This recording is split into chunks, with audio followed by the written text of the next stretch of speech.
Sashen Hausa na BBC ke magana kan mita 13 da mita 16 da kuma wasu tashoshin FM a wasu ƙasashen Afirka.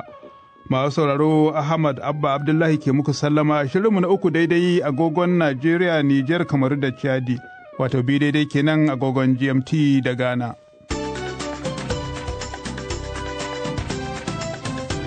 A cikin shirin za ku ji cewa a Myanmar ana zargin tsohuwar jagorar ƙasar da aka kifar Aung San Suu Kyi da wasu mukarrabanta da laifin karya dokar sirrin ƙasa. A jamhuriyar Nijar magoya bayan gwamnati ne ke mai da martani kan zargin da 'yan adawa ƙasar ke yi cewa yunkurin juyin mulkin da ake cewa an yi gwamnati ce ta kitsa abinta. Kaka za a ɗaukar mutane su zo da mayan bindigogi su kai mawa da shugaban ƙasa hari, kuma kowa ya san mutanen an kama su kuma an haɗu sunan wasu daga cikinsu, kuma har wani ya shakka cewa ba haka nan ba ne. Wani jirgin saman sojin Najeriya ya ɓata yayin da yake kai samame na yaƙi da mayakan Boko Haram a arewa maso gabashin ƙasar. A Najeriya wata guda bayan fara rigakafin corona ga al'ummar ƙasar, ya zuwa yanzu an yi wa mutane sama da 700,000 kashin farko na wannan allura.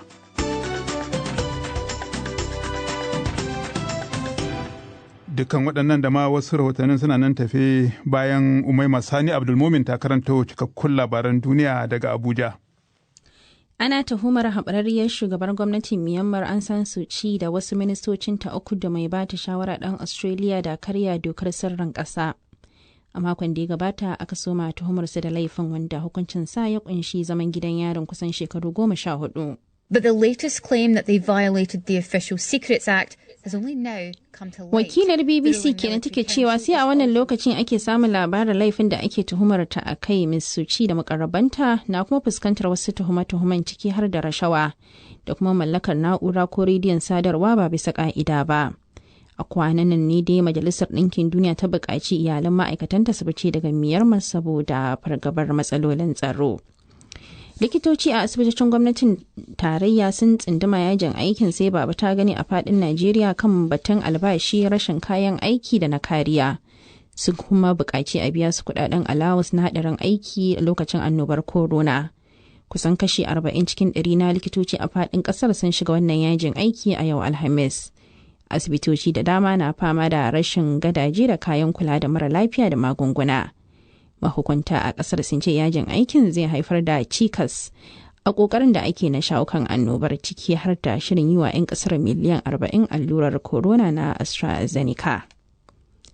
Shugaban hukumar lafiya ta WHO reshen Turai ya buƙaci ƙasashen duniya su jingine batun siyasa su mayar da hankali wajen gaggauta yi wa mutane allurar rigakafin corona.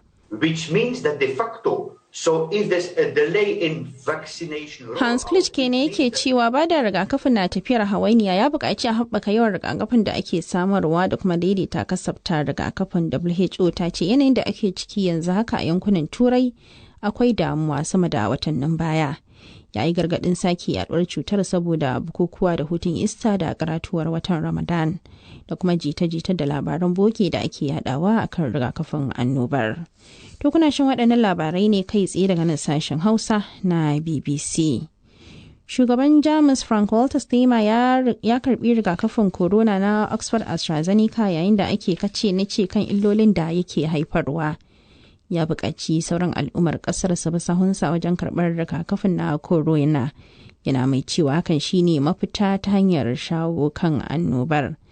Suma ba da rigakafin AstraZeneca a Jamus ya fuskanci cikas bayan wasu masu suka sun nuna rashin yarda da rigakafin. Hukumar kiwon lafiyar Turai dai ta ce babu dalilin kyan karɓar wannan rigakafin domin bincikensa har yanzu bai nuna alaƙar rahotanni da ake samu na daskarewar jini da allurar ba. Fursunoni akalla 90 suka tsere daga wani gidan yari a kudu maso gabashin Liberia bayan barkewar rikici sakamakon zanga-zangar da galibi mata ke jagoranta. 'Yan sanda a birnin Harper sun ce masu zanga-zangar sun kutsa gidan yari don binciko wani da ake zargi da kashe wani matukin babur. Sun kuma cinna wuta a gidan kakakin majalisar wakilai. 'Yan sanda sun ce sun gagara dakile masu borin da yawansu ya kai tsakanin 20,000 zuwa 30. Shugaba George Weah ya sanya dokar hana fita da daddare a yankin. To ƙarshen labaran duniyar kenan daga nan sashen Hausa na BBC. A gaida Umaima Sani Abdulmumin da labaran duniyar.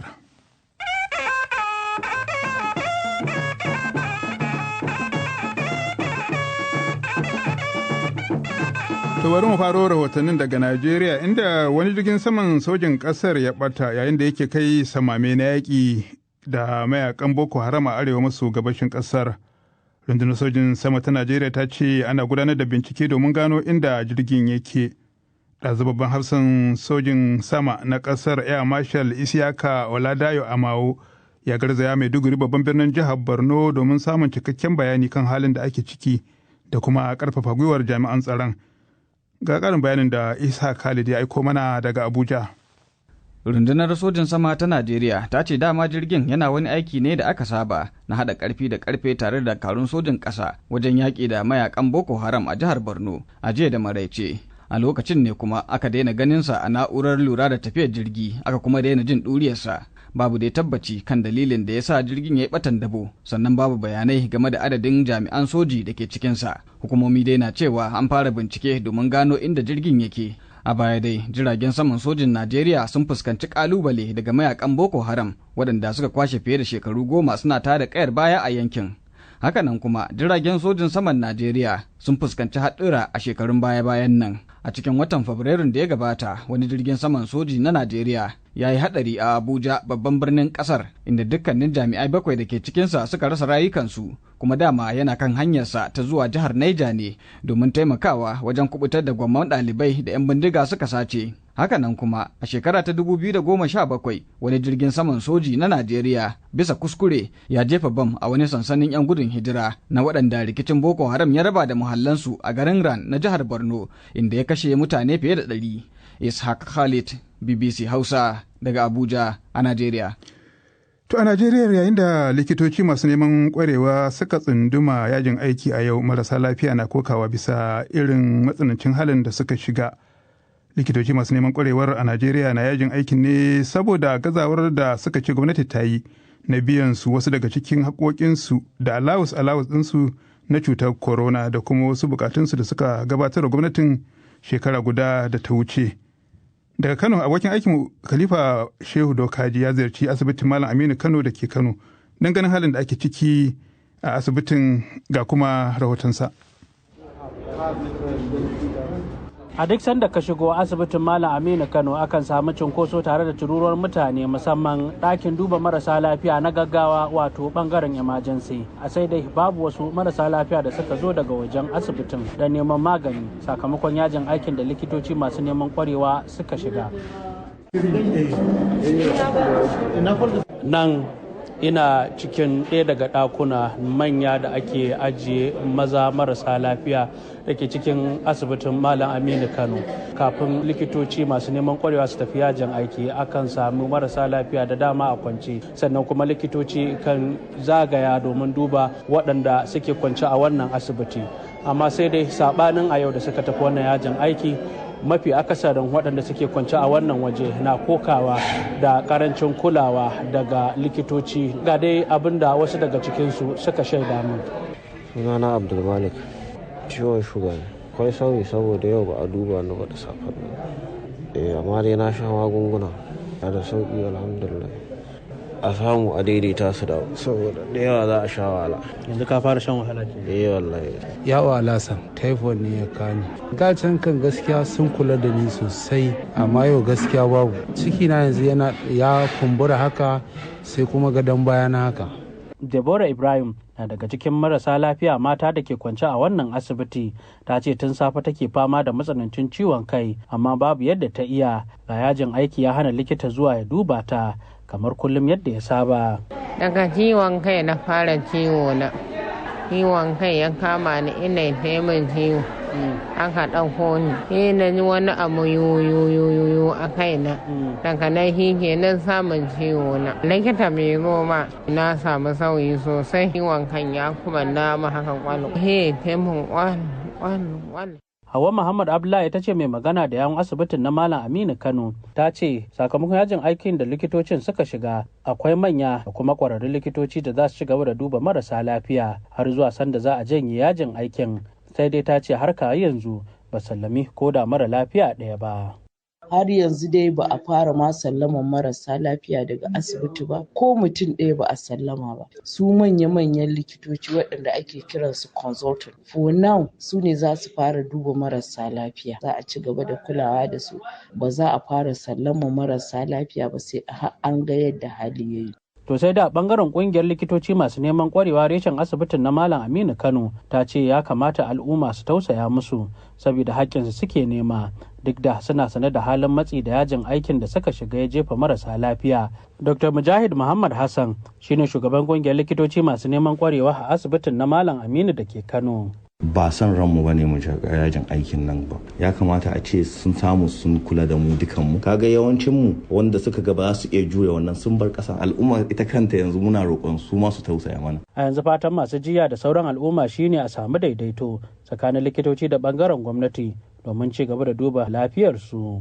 Khalifa Shehu Dokaji, sashin Hausa na BBC daga Kano a Najeriya. To wani tasirin da ake ganin wannan yajin aiki na likitoci zai iya a Najeriya shine dangane da batun rigakafin corona. A Najeriya wata guda bayan fara wannan rigakafi al'ummar kasar ya zuwa yanzu an yi wa mutane sama da 700,000 kashin farko na wannan allura. Wasu alƙaluma da hukumar kula da lafiya matakin farko ta ƙasa ta wallafa ta ce a Legas inda aka fara samun bullar wannan cuta. An yi wa mutane 136,356 wannan rigakafi. Hakan ya sa Legas ɗin zama jihar da tafi yawan waɗanda aka yi ma wannan allura. Ga rahoton da Halima Umar Sale ta haɗa mana. An fara allurar rigakafin ne kwana 26 da suka gabata daga kan ma'aikatan lafiya waɗanda su ne suka fi fuskantar haɗarin kamuwa da cutar saboda kula da masu jinyarta da suke yi. Tuna aka fara allurar rigakafin a dukkanin jihohin da ke faɗin ƙasar in banda Kogi wadda har yanzu bata karɓi nata kasan ba. Ya zuwa yammacin jiya Laraba, 'yan Najeriya 718,412 aka yi wa allurar. A cewar bayanan hukumar kula da lafiya a matakin farko ta ƙasar NPHCDA.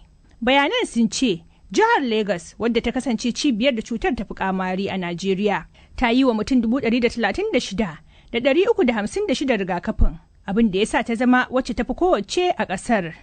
Sai Ogun da ta biyo bayanta wadda ta yi wa mutum 50,870, sai Katsina mai mutum 46,474, da Bauchi mai mutum 33,368, da kuma Kano wacce ta yi wa mutum 33,258. Jihohin da ba su yi wa mutane da yawa allurar ba kuma sun hada da Abia mai mutum 697, da kuma Taraba da ta yi wa mutum 1,568 zuwa yanzu. A farkon watan Maris ne aka fara yin allurar rigakafin cutar corona a Najeriya bayan karban allurar Oxford AstraZeneca miliyan 3,940. Gwamnatin Najeriya ta sanar da shirinta na yi wa mutum miliyan 109 rigakafin kariya daga cutar ta corona a cikin shekara 2. Hukumomin lafiya sun ce ba kowa za a yi wa allurar rigakafin ba sai waɗanda suka haura shekara 18.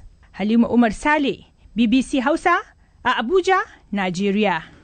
Tu daga batun rigakafin corona a Najeriya sai kuma a nan Turai.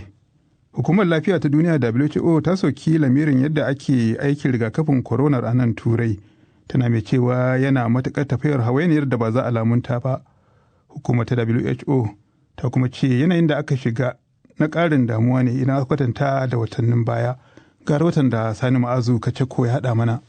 Shirye-shiryen rigakafin cutar ta corona a mafi ɗaukacin yankin nahiyar Turai na fuskantar ƙalubalen tafiyar hawainiya da kuma ƙaruwar masu kamuwa da cutar. Faransa ce ƙasa ta baya-bayan nan a yankin da ta bayyana sanya matakan kulle na tsawon makonni 4 domin daƙile ƙaruwar yaɗuwar cutar. An dai soki ƙungiyar tarayyar Turai game da rashin saurin shirinta na rigakafin cutar ta corona. Inda ya zuwa yanzu kashi 16 cikin 100 ne kacal na mutanen yankin aka yi wa rigakafin, adadi kalilan idan aka kwatanta da Birtaniya, wadda tuni aka yi wa 'yan kasar kashi 52 cikin 100 rigakafin cutar ta corona ya zuwa wannan lokaci. Tarayyar Turai dai ta zargi Birtaniya da nuna son zuciya wajen kwantaragin sayar rigakafin cutar ta corona daga manyan kamfanoni, ciki har da waɗanda ke yankin tarayyar Turan. A makon da ya gabata ne dai aka bayyana samun karuwar masu kamuwa da cutar ta corona a mafi yawan kasashen tarayyar Turai, waɗanda suka hada da sama da kasashe 50 da suka numfafa har zuwa yankin Greenland da ke arewacin duniya da ma wasu yankunan gabashin Rasha.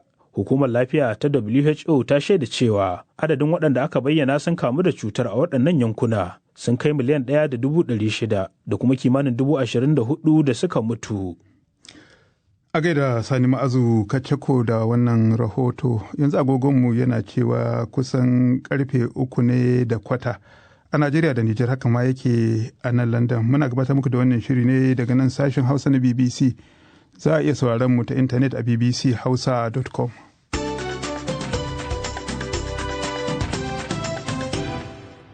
Nan gaba a shirin in muka sake koma Najeriya za a ji cewa rundunar 'yan sandan jihar Anambra ta damƙe wani mutum da ake zargi da kai harin bindiga kan tsohon gwanin babban bankin kasar Charles Soludo.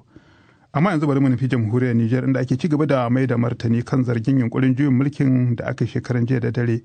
Su da 'yan adawa na nuna shakku kan wannan batu, suna cewa wani shiri ne kawai na gwamnati mai kama da wasan kwaikwayo, yayin da su kuma mahukunta ke zargin 'yan adawar da hannu a shirya makarkashiyar. Daga mai ga rahoton da Cima'ila Isuhu ta haɗa mana. Jam'iyya mai mulki ce ta Pendes tarayya ta bakin kakakinta Alhaji Asmanu Muhammadu ta maida martani kan wannan yunkurin juyin mulki da wasu sojojin suka yi. Duk da cewa kwanaki 2 ne rak suka rage ma shugaba Muhammadu Isufin da ya ja ragabar mulkin kasar na tsawon shekara 10 ya mika mulkin ga zababben shugaban kasa Muhammadu Bazoum. Alhaji Asman Muhammadu ya ce wannan abin bakin ciki ne ganin yadda wasu 'yan kasar suka yi yunkurin mai da kasar inda ta hito. To sai dai mu yi asha Allah wadai da wannan al'amari da ya faru.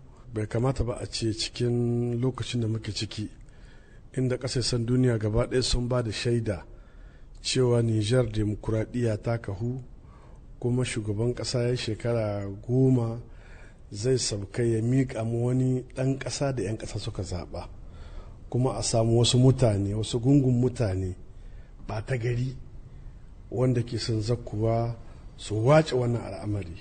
Saboda haka muna Allah wadai da wannan al'amari da ya faru. Menene waɗannan sojawa da suka shigo suka so su wannan aiki a sha, mi za su ce ma al'umma, mi za su ce ma ƙasa, mi za su ce ma ƙasashen duniya dalilin su. Sai dai a nasu bangare jam'iyyu masu adawa duk da cewa sun ki hitowa su yi magana, sun ce za su fitar da sanarwa nan gaba kaɗan wacce za ta bayyana matsayarsu game da wannan yunkuri na juyin mulki da aka ce an yi, wanda suka ce tsari ne irin na fimkin Hausan nan mai suna Gwaska.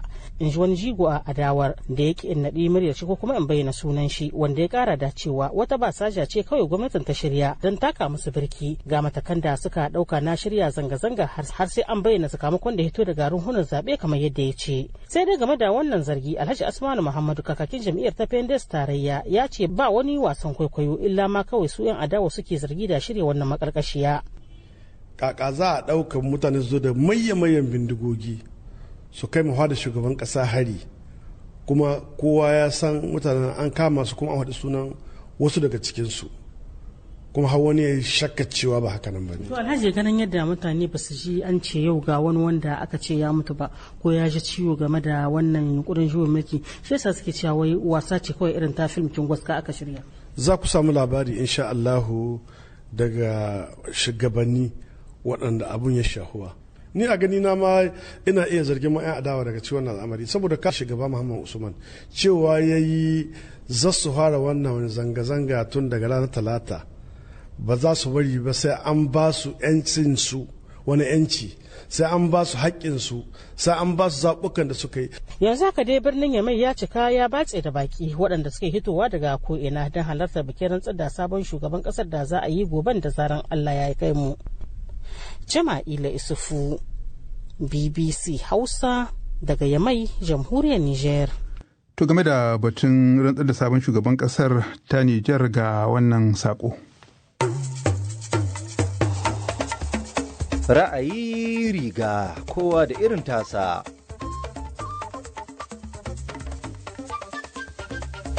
Ranar Juma'an nan ce Bazoum Mohammed zai sha rantsuwar kama aiki a matsayin sabon shugaban jamhuriyar Nijar, inda zai maye gurbin shugaba Muhammadu Isufu. Hakan na zuwa ne bayan jin wasu harbe-harbe a kusa da fadar shugaban kasar da ake zargi yunkuri ne na juyin mulki. To ko waɗanne irin ƙalubale ne ke gaban sabon shugaban kasar? Kuma a waɗanne irin fata al'ummar kasar ke da su gare shi? Waɗannan na daga cikin batutuwan da za mu tattauna a filinmu na ra'ayin riga na wannan makon. To gobe ne idan Allah ya kai mu 8:30 za a ji wannan fili na ra'ayi riga, don haka waɗanda suke da sha'awar shiga za su aiko mana da sakonninsu a takaice ta email hausa@bbc.co.uk ko kuma ta BBC Hausa Facebook. Sai mun ji daga gare ku. Idan muka koma Najeriya, yanzu haka rundunar 'yan sandan jihar Anambra ta damƙe wani mutum tare da baza komar zakulo sauran 'yan bindigar da ake zargi da kai wa tsohon gwamnan babban bankin ƙasar Farfesa Charles Soludo hari. Wani hari da ya zo ne a daidai lokacin da tsohon gwamnan babban banki na Najeriya yake gudanar da gangami na siyasa a garin Isofia a cikin jihar ta Anambra. Kawo wani lokaci dai ba a san dalilin da ya sa 'yan bindiga suka kai wannan hari ba. Wakilin Lagos Umar Shehu Eleman ya aiko mana da ƙarin bayani. Rundunar 'yan sandar jihar Anambra ta ce ta kama mutum ɗaya da ake zargi na da hannu game da hari da aka kai kan tsohon gwamnan babban bankin Najeriya Farfesa Charles Soludo. Ya bada umarnin a fara binciken kwakwaf don tona asirin abin da ya faru tare da kawo waɗanda suka aikata wannan laifi gaban hukuma. Kwamishinan 'yan sandan jihar Anambra Monday Bala Kurias ya jagoranci tawagar jami'an 'yan sanda zuwa wurin taron domin ganewa idanunsu abin da ya faru a zauren taro na Isofia Civic Center da ke a ƙarin hukumar Agwata. Ya kuma jagoranci jami'an sandan jihar da suka ziyarci tsohon gwamnan babban bankin ƙasar Farfesa Charles Soludo don ƙarfafa tsaro a gidansa da kuma al'ummar baki ɗaya. Kwamishinan 'yan sandan yayin da yake Allah wadai da wannan ta'asa ya kuma jajantawa dangi da abokan jami'an da suka rasa rayukansu. Wasu 'yan bindiga ne da ba a san ko su wane ne ba suka kai harin akan tsohon gwamnan babban bankin Najeriya, wani hari da ya sanadiyar hallaka 'yan sanda 3 da suke kula da lafiyarsa. Harin ya faru ne a wani gangamin yakin neman zaɓe da tsohon gwamnan babban bankin Najeriya Farfesa Charles Soludo, wanda a yanzu yake takarar kujerar gwamnan jiharsa ta Anambra da ke a kudu maso gabashin Najeriya. Shaidun gani da ido sun ce 'yan bindigar sun afkawa zauren taro da ke a garin Ethiopia inda aka gudanar da gangamin. A lokacin ne aka harbe 'yan sanda 3 bayan sun fuskanci turjiya daga jami'an, a yanda aka sace wani na kusa da ɗan takarar gwamnan. A cikin watanni 3 da suka gabata an kashe 'yan sanda sama da 15 a yankin kudu maso gabashin Najeriya, biyo bayan hare-haren da wasu da ake zargin gungun 'yan bindiga masu aikata laifuka ne suke kai su. A hare-hare na baya wanda 'yan ina da kisa suka yi dai ya hada da kona ofisoshin 'yan sanda da kuma suka yi awon gaba da bindigogi da alburusai. A yanzu haka ƙasar ta Najeriya tana fuskantar matsaloli na rashin tsaro musamman a yankunan arewa maso gabas da arewa maso yammacin ƙasar. A ranar Talata, shugaban Najeriya Muhammadu Buhari ya tafi London don duba lafiyarsa bayan ya umarci shugabannin hukumomin tsaro a ƙasar da su gano shugabannin 'yan fashi da masu satar mutane domin sanya salama cikin zukatan al'ummar ƙasar. Umar Shehu Leman, BBC Hausa, daga Lagos a Najeriya. To har yanzu dai game da siyasar Najeriya, wasu ƙungiyoyin magoya bayan shugaba Muhammadu Buhari sun yi wani gangami da nufin tayar da farin jinin gwamnatin a tsakanin al'umma, duk da cewa shekara 2 ne ya rage da 'yan watanni ya cinye wa'adin mulkin nasa. A baya dai ƙungiyoyin sun taka rawa wajen tallata shugaban ƙasar a zaɓukan da suka wuce. Amma kamar yadda shugabannin su ke zargi, tagomashin gwamnatin na raguwa saboda sukar da wasu ke mata. Dr. Ali Kabir shine shugaban gangamin, kuma a tattaunawarsu da Ibrahim Isa ya ce ba za su bari a rusa abin da suka shafe shekara da shekaru suna ginawa ba. To dalilin da ya sa muka haɗu abubuwan da yake faruwa a ƙasa yanzu. Ƙasa ne wanda yanzu Buhari wanda muke son shi wanda yake mana ƙoƙari a ƙasa. Mutane suna so su ɓata gwamnatin shi. Ana jayayya akan lamurori ta fanni kala-kala na kasashe wajajen da ake so a yanke ko wani kasa wayansu masu maganar ballewa wayansu akan tsaro da wayansu muka ce to lalle dole mu haɗu mu goya baba Buhari mu fahimtar da al'umma na Najeriya cewa fa ba haka bane, dole ne Najeriya ɗaya muke, dole ne mu zama ɗaya. In kuma akwai kurakuren da wayansu sun ga cewa wayansu abubuwa ba su yi ba zai yi ba, dole al'umma su zo su haɗu. Domin abin da yake faruwa duk unguyan sun watsu, kowa yana ta fama da bayan da aka yi zaɓe kowa ya je yana bacci. Amma ya aka sai yanzu kuke wannan yunkuri ana maganar wa'adin zama saura bai wuce shekara 2 ba. Abin da yake faruwa shine baccin mu ba zai yi ba, dole ne mu tsaya mu goya Buhari da yake muna da mutane cewa kamar mobilization. Wato kamar kunne a ƙasa can da za a ƙasa wanda za mu zo in wayansu abubuwa ba su yi daidai za mu zo mu faɗa ba ma present cewa ga abin da yake faruwa kuma ya kamata a yi kokari a gyara. Ba zai yiwu kuma abin da muka shuka abin da kuma muka yi ba zai yiwu a sa kwana ɗaya a zo a ce an ɓata kuma da mu ba za mu yadda ba, to dole ne mu faɗa al'umma. Amma kuna wannan maganar wasu ma daga cikin 'yan uwan naku da aka irin wannan gwagwarmayar da dama ma jikinsu ya fara sanyi, sun fara yanke kauna game da ko ma za a saka musu a wannan tafiya. Yanzu da muka haɗu Allah da za mu yi kokari mu tabbatar cewa duk wanda ba a samu an dube shi ba, za mu yi kokari a tabbatar cewa an samu abin da zai kokari ya guduma a cikin ƙasa. Amma zuwa yaushe ana maganar shekara 2 kan ai tafiya ta yi tafiya. Allah da komai zai kyau, dama ba kowa ba ne a ce zai iya samun wayansu abubuwa, dama wani abin da Allah ya bashi ta basira ta wasiya sai iya samu ya ba da wasiyar shi. So abin da muke so shine ba komai ba ne, mu yi kokari mu ba gwamnatin nan goyon baya. Yanzu za ku iya zuwa ku tunkari 'yan Najeriya ku ce su goyi bayan gwamnati bayan da dama suna cewar ba su gamsu da tafiya ba. Sosai, to kasan dan adam dan in ka duba shanin kasa yanzu, in ka tattalin kasa yanzu ka duba aka yi wannan cutar nan covid, yau in ka duba Najeriya wayansu kasashen Afirka suna biyan rabin salari na wayansu manyan ma'aikatan su gaba daya. In ba South Africa da Egypt da wayansu kasashe ba, sauran duka wayansu suna biyan rabin salari, amma mu ba mu taba biyan rabin albashi a Najeriya sam. To in ka duba tsarin tattalin arziki da President Muhammadu Buhari yayi kokari yayi, wallahi dole ne abin da za a yabe shi. Ba ku da yanke kauna kenan ku game da gwamnatin nan ba? Ba za mu yanke ba in Allah da har gobe har a karasar da gwamnatin ba za a yanke kauna ba. Dr. Ali Sokabir kenan, jagoran wasu kungiyoyin masu goyon bayan shugaban Muhammadu Buhari na Najeriya. To can kuma a Hong Kong wata kotu ce ta samu 7 daga cikin wasu fitattun masu fafutukar demokuraɗiyya a yankin da laifin yin haramtaccen taro sakamakon wani gangami da aka yi shekaru 2 da suka wuce. Jimmy Lai, wani hamshakin mai kafafen yada labarai, da kuma Martin Lee, wani gogaggen ɗan siyasa, na daga cikin waɗanda aka samu da laifin shirya jerin gwano ba da izini ba. Ga rahoton da Sani Ma'azu Kacakwai haɗa mana. Dukan mutanen 7 da ba su amsa laifukan da ake tuhumarsu da aikatawa ba, amma a yanzu suna fuskantar kwashe tsawon lokaci a gidan yari. Wasu tsirarin mutane sun gudanar da zanga-zanga a harabar kotun da aka yanke wa mutanen 7 hukunci, inda suke rike da allunan da ke Allah wadai da abin da suka kira cin zalin siyasa. A baya dai wasu 'yan gwagwarmayar neman sauyin dimokuraɗiyya guda 2 sun amsa tuhumar laifukan da hukumomin yankin na Hong Kong suka yi musu, inda a yanzu suke fuskantar ɗaurin shekara 5 a gidan yari. Cikin wata tattaunawa da ta yi da BBC, Emily Lau, tsohuwar shugabar jam'iyyar Democrat ta yankin Hong Kong, wadda ta kwashe tsawon shekara 25 a majalisar dokokin yankin, ta yi tsokaci da cewa We feel very dismayed and distressed. Mun yi matukar razana da kuma rashin jin daɗi game da hukuncin, to sai dai ba mu yi mamaki sosai ba, duba da halin matsin da ɗaukacin yankin Hong Kong ke ciki. Matsin lamba daga fadar gwamnatin China a Beijing da kuma matsin lamba daga gwamnatin mulkin yankin ƙarƙashin Carrie Lam.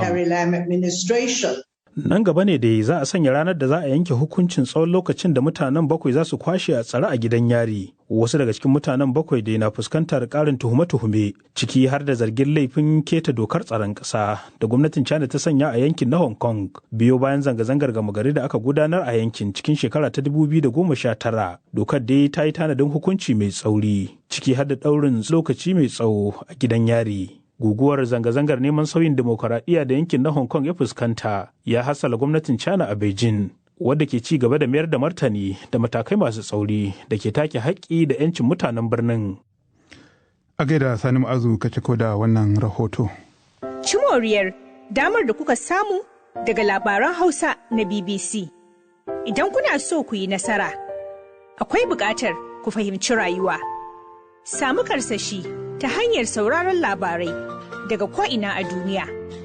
Saboda idan kun fahimci rayuwa, za ku iya yin komai. Ku yi amfani da damar da kuka samu. Kamo sashen labaran Hausa na BBC. To muna ci gaba da dakon sauraron ku masu sauraro. Yanzu ga wani sako da ya fito daga Ali Yahaya Jafar Guru da ke cewa muna addu'ar Allah ya bayyana jirgin sojin Najeriya da ya batan dabo a jihar Borno. Sai kuma sakon da ke cewa muna fatan za a yi bikin rantsar da Bazoum Muhammad a matsayin sabon shugaban Nijar lafiya a gama lafiya. Wannan bai turo da sunansa ba. Masu sauraro mun gode da sakonninku.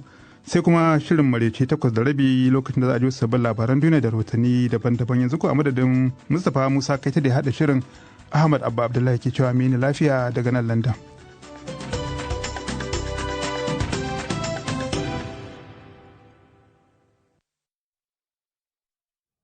London take kira.